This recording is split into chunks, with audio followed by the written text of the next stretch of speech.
이사야 20장입니다. 이사야 20장 1절 말씀 보도록 합니다. 이사야 20장 1절 말씀.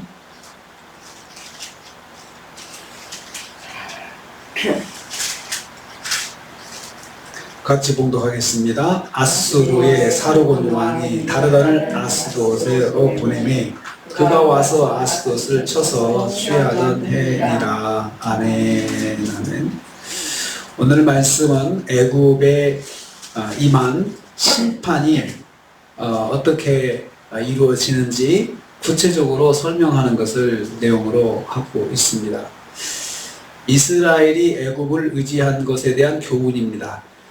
지금 말씀이 애굽이 처음엔 애굽의 심판에 대해서 말씀하시다가 19장에서요. 그러다가 애굽이 심판받았지만 하나님 은혜로 하나님을 알게 되고 하나님 언약 백성이 된다라고 말씀을 하셨어요.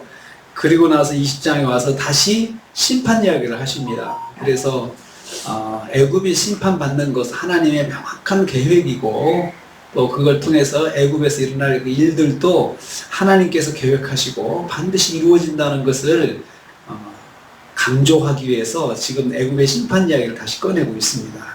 다시 말씀할 때는 구체적으로 애굽의 심판이 어떻게 진행될 것인가 설명하고 있습니다.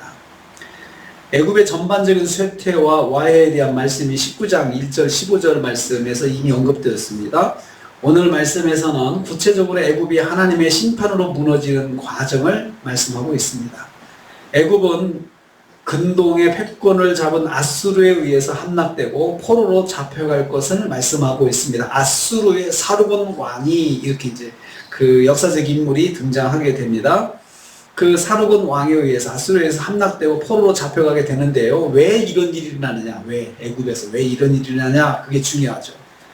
왜냐하면 남유다가 아수르의 침략을 받았을 때 애굽을 의지하였기 때문에 그렇습니다.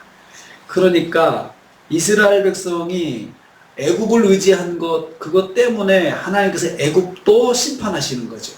그걸 통해서 그 애굽을 심판하시고 그리고 나서 애굽이 심판받고 나서 정신 바짝 차리고 하나님 은혜로 하나님을 믿게 됐어요. 그리고 하나님의 언약 백성이 되었다 이거죠. 그러면 결국은 하나님의 역사가 애굽에서 이렇게 구원의 역사가 이루어지는 거잖아요. 그러면 애굽에 대한 말씀을 들으면서 유다가 빨리 깨달아야 되죠. 야, 이렇게 애굽을 의지해봤자 들어가서 우리가 아무 소용이 없다. 그들도 결국 하나님을 알게 되는 건데 우리가 빨리 하나님 아는 게 더 중요하겠구나. 이렇게 깨달으면 되잖아요. 그렇게 깨달으라는 거예요. 지금 그 말씀입니다. 하나님의 백성 유다가 애굽이 강대한 국가 아수르를 능히 견제하고 자신을 보호해 줄 수 있을 것이라고 생각을 했어요. 그만큼 당시에 애굽이 강력했어요. 국가의 왕권이 강력해져 있었습니다. 하나님의 이 결심이 정말 애굽의 심판에 있는 것인데 또 이스라엘을 하나님께서 이렇게 징계하실 때에 빨리 거기서 깨달아야 되는 것입니다. 애굽도 하나님의 심판을 받아서 장차 하나님의 백성, 하나님을 의지하는 백성, 언약 백성이 될 것이기 때문에 돌아서 결국은 하나님을 믿게 되는 건데 그러지 말고 빨리 하나님을 의지해라 그 말씀입니다. 애굽이 망하는 것은 하나님 백성이 되는 과정이었습니다. 두 번째로 아수르의 사르곤 왕에 의해서 진행된다 했습니다. 아수르의 사르곤 왕이 와서 자신의 군대 장관 다르단을 아스돗에 보냈다라고 했습니다. 그래서 사르곤 왕은 아수르 왕이고 다르단은 아수르 왕의 군대 장관입니다. 그래 군대 장관을 아스돗은 블레셋의 도시입니다. 그러니까 블레셋에 보내가지고 블레셋 먼저 심판하는 것이죠. 이 사건은 역사적 사건은 주전 713년에서 711년 사이에 이루어진 일들입니다. 당시 세계 패권은 아수르 왕 사르곤이 장악하고 있었습니다.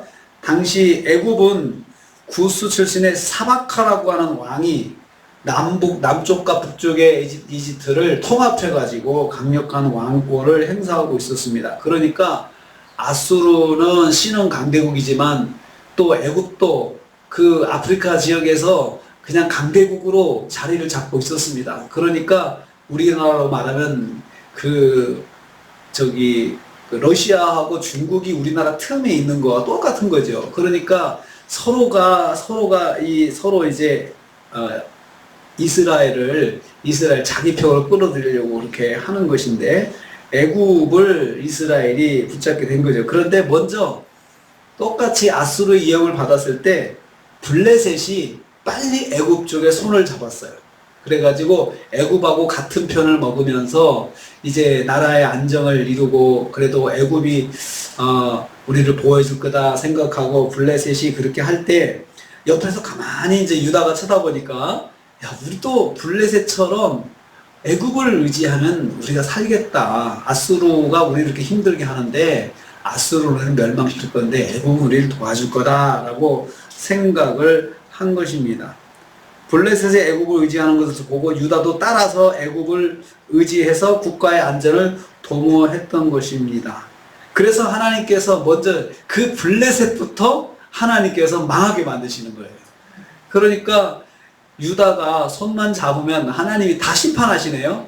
그러니까 하나님의 백성이 하나님을 의지하지 않고 자꾸 이것저것 끼욱끼욱거리면서 누구 도와달라, 누구 도움받고 그러면 하나님께서 그 사람도 먼저 심판하신다는 거예요. 내가 괜히 하나님 의지하지 않고 계속 사람을 의지하면 내가 의지하는 모든 것들을 다 하나님께서 다 힘들게 고통스럽게 만들어 놓으신다는 것입니다. 유다는 국가적인 위기를 맞이해서 블레셋을 따라서 애굽을 의지하게 됐어요. 참 블레셋 따라하는 거 보면 영적으로 얼마나 연약한지 알 수 있어요. 그러니까 그 유다가 자기들이 정말 택한 백성이잖아요. 그럼 먼저 하나님께 나가야 되는데 그렇게 하지 못하고 세상을 바라보면서 세상에서 교훈을 얻는 거예요. 세상에서 배워가지고 세상을 흉내내는 거죠. 이 하나님 백성이, 그러니까 하나님께서 얼마나 답답하시겠어요. 그러니까 블레셋부터 또 하나님께서 심판하시는 것입니다. 여호와께서 먼저 블레셋을 망하게 하셨습니다. 아스루 왕 사르곤은 블레셋의 도시 아스돗에 자신의 군대 장관 다르단을 보냈다고 했습니다. 아스돗은 블레셋의 북부 도시입니다. 역사에 의하면 당시 블레셋 통치자는 야만이라고 했는데 그 야만이가 블레셋의 도시를 다 통치했고 아스돗은 북쪽에서 아주 그 힘이 되는 그런 도시였습니다. 아스돗이 함락되자 야만이가 애굽으로 도망갔습니다. 왜냐하면 애굽을 의지했잖아요. 애굽으로 도망가서 샤바카의 도움을 요청했습니다. 그랬는데 애굽 왕 샤바카는 오히려 아수르의 침략을 받게 되니까 야만이를 아수르한테 넘겨버렸어요. 넘겨버려가지고 또 그 야만이가 아수르를 배신한 거죠. 그러니까 의지했지만 그 힘이 없는 나라니 약소국이니까 어떻게 약속을 지키겠어요? 힘이 있어야 약속을 지키는 거죠. 그래서 그렇게 블레셋이 허망하게 무너지게 되는 것입니다. 블레셋이 자신이 의지하는 것으로부터 허망하게 무너졌습니다. 마찬가지로 유다가 의지하는 애굽도 허망하게 무너지고 마는 것입니다. 그러니까 블레셋을 따라하는 것을 보고 하나님께서 블레셋을 그렇지 망하게 하셨잖아요. 그러면 또 빨리 깨달아야 되죠. 영적인 감각에서는 빨리 깨달아야 되죠. 저렇게 망하네. 그러면 빨리 하나님을 찾아가야겠다라고 생각했는데 또 영적으로 어두우니까 더 애굽을 의지하는 거예요. 유다가 더 애굽을 붙잡는 거예요. 더. 그걸 하나님께서 보여주시면서 다시 한번 강조를 하시는 거예요. 그렇게 했던 애굽도 심판받아서 결국은 하나님 의지하는 언약 백성이 되는 거야. 그러니까 빨리 너희가 먼저 하나님을 먼저 의지해라. 결국 하나님께서 뭘 강조하십니까? 하나님의 백성은 무슨 일이 있어도 하나님을 의지해야 된다는 거예요. 세상을 따라가지 말고 세상 보면서 살 길을 찾으려고 하지 말고 제일 먼저 하나님을 찾아가야 되는 거예요. 하나님의 백성 제일 먼저 하나님 찾는 것이 그것이 답이다. 하나님께서 그렇게 말씀하시고 있습니다. 오늘도 우리가 또 하루를 시작합니다. 우리는 뭐니 해도 무슨 일을 만나면 제일 먼저 주여 하고 주님 붙잡아야 됩니다. 그걸 하나님께서 오늘 이사야를 통해서 말씀해 주셨습니다. 오늘 하루를 사시면서 주님과 동행하시고 또 무슨 일이 있을 때 제일 먼저 주님을 찾고 주님을 의지하고 또 주님을 만나는 하루가 되시기를 주님의 이름으로 축복합니다. 기도하겠습니다. 아버지 하나님 감사합니다.